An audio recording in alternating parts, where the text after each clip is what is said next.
এই হচ্ছে কি আমার ফিল্টারের মেন বেস।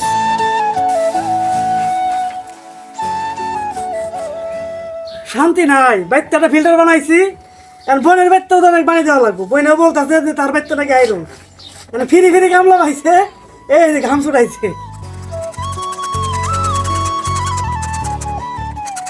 এই হচ্ছে ফিল্টার।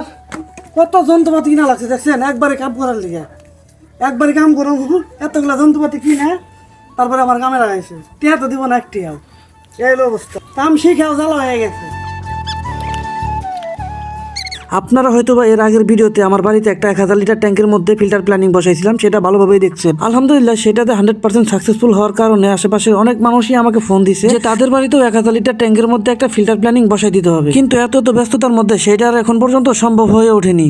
এই হচ্ছে কি আমার ফিল্টারের মেন বেস। এখান দিয়ে পানি ঢুকবে, আমি এখানে একটা ফোঁটা করব, সেই ফোঁটা দিয়ে আমি পানি কালেক্ট করব। যত পানি আছে, যত মালামাল আছে সবগুলো এর উপরে থাকবে, এবং যাতে করে আমার এই ময়লাগুলো, আমি যে পানিগুলো যে কালেক্ট করবো, সেই ময়লাগুলো যাতে আমার কাছে না আসে, যার কারণে আমি এই ফিল্টারগুলো ইউজ করলাম।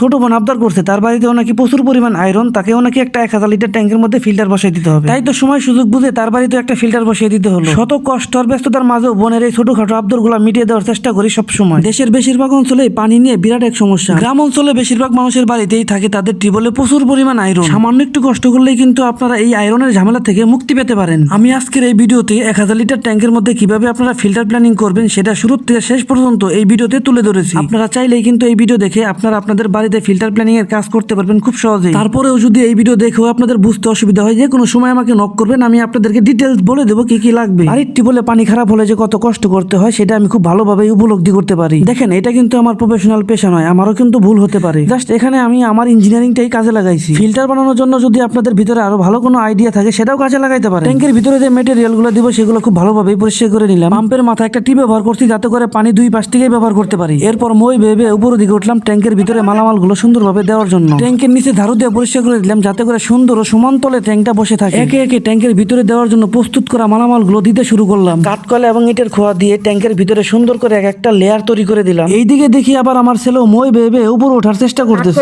কাঠকয়লা দেওয়ার পর ইটের খোয়া দিলাম, দেন তারপর হচ্ছে গিয়ে দিচ্ছি এখন মোটা বালি, যেটা সিলেকশন বালি বলে সেটা। দেখি আল্লাহর মধ্যে কি হয়, কোন পর্যন্ত যাইতে পারি।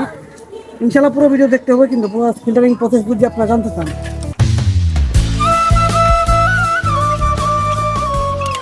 কাঠকয়লা ইটের খোয়া এবং সিলেকশন বালি দেওয়ার পরে এখন দিতেছি সাদা বালি, যেটা যে কি বলে ঘরের যে কাজ করে ভিটি বালি, সেইগুলা।